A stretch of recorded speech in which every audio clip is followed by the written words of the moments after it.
Good morning. It's Mike. It's February 23rd, 2009. Quick report. I'm actually getting ready to go out to work today. I actually have to leave the house. What a remarkable thing. Yes, it's not actually revenue generating, but we're hoping in the long run it will be. I'm going to go visit one of our partner companies and go work with, well, getting a demonstration configuration set up that then we can share with some other companies within the UK. And it's the first thing in the morning. I actually put a shirt on just so I could do a report. So I figured you really didn't want to see my scrawny little chest. But anyway, right. Some of the stories I'm following right now. The big one, of course, is AIG.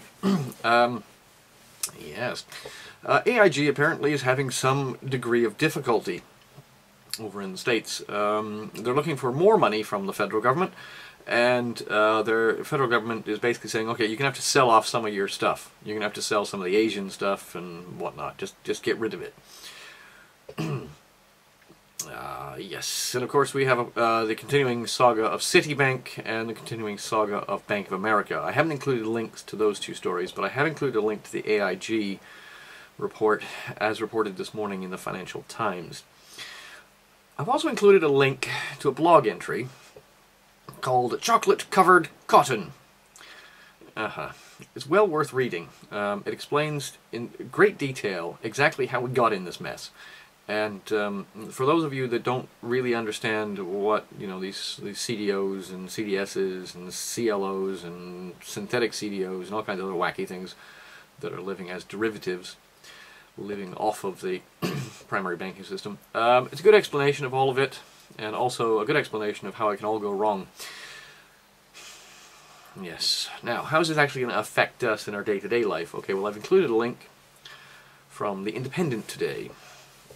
Burglars target Man Utd star. Basically, burglars are going after the football stars. So when the football stars leave for their away games, so, they take off to wherever,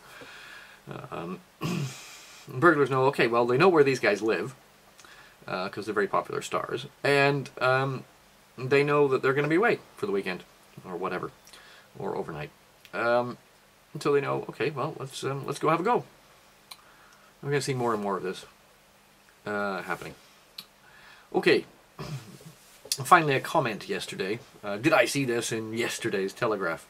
No, I didn't, because I don't read garbage, but I thought I would highlight this. It's linked over here. The article is called "Beware Prophets of Doom. The Numbers Don't Stack Up." Okay.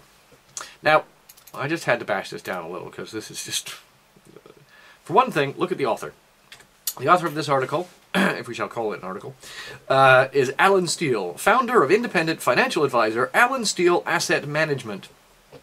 I wonder what he's managing in assets. I've got a funny feeling he's trying to suck people back into the stock market who haven't been paying attention. Now, of course, the premise of this whole argument is that, this is nothing like the Great Depression. It's nothing like it at all. Everything's different. GDP isn't falling and all this stuff. Well, as I reported in an earlier broadcast, which unfortunately I've had to delete because the math was wrong, but anyway, GDP, as calculated for the last quarter in the United States, included £260 billion of the bailout package. Because effectively the government was gaining some assets, and they could take what they were paying as the market value and add that to GDP, because essentially it was a transaction. If you take the $260 billion out of last quarter's GDP declined roughly 8 or 9%. The numbers are being fiddled with like you wouldn't believe. And his other thing, of course, is that same ones confidently told us the US dollar would plummet, and who predicted gold, when it was at £1,000 an ounce, would double over the next 12 months. As oil hit $145 a barrel, the same experts predicted it was headed to 200. Okay, I never predicted oil to go to 200. I think we'll bounce back up. It's currently down around 35, I guess, 33, something like that. Gold is shooting up, funnily enough, and it's going to go beyond 1,000. This is true. And the dollar will decline. I didn't say plummet, but anyway, never mind. But there are people out there who have said the dollar is going to crash, gold is going to go through the roof. I mean, Merrill Lynch has said it's going to go up as high as $5,000 an ounce. I mean, hello, this is Merrill Lynch. Anyway, his final thing, though, was about unemployment. He had a couple of points about unemployment. I mean, basically saying, you know, the Great Depression, unemployment hit 25%, which is true. And then he says we don't have anything like that current economic cycle. Unemployment right now is at 7.3%. Okay, I've included a link to the actual unemployment figures as reported for January. Now, the actual figures that the United States government has published, as soon as I pull it up here, is what's called the U3 number. The U3 number is total unemployed as a percent of the civilian labor force, official unemployment rate. The official unemployment rate for January was 7.6. Now, of course, this is seasonally adjusted. Well, we won't even get into that one. Back in the 30s, they didn't have a U3 number. They had what's more like a U6 plus a bit more. And if we look at the U6 number, which is linked in the table here, U6, total unemployed plus all marginally attached workers. Marginally attached, does that mean mental? Plus total employed part-time for economic reasons. Total employed part-time for economic reasons. That generally means that they're working part-time because they can't get a full-time job. Okay. As a percent of the civilian labor force plus all marginally attached workers. But they have plus marginally attached workers plus marginally attached workers. Something funny with that number right there. But anyway, the official U6 number is 13.9%. Now, marginally attached workers are persons who currently are neither working nor looking for work, but indicate that they want and are available for a job and have looked for work sometime in the recent past. In other words, these are people who are trying to get a job but can't find one. Well, I thought that's what the whole point of unemployment was. Discouraged workers, a subset of the marginally attached, have given a job market related reason for not looking currently for a job. A job market reason for not looking. They can't find any jobs. Persons employed part-time for economic reasons are those who want and are available for full-time work but have had to settle for a part-time schedule. Well, that's a fair number, isn't it? So, basically, 8.3% on top of the 7.6. And there's still people that are not counting.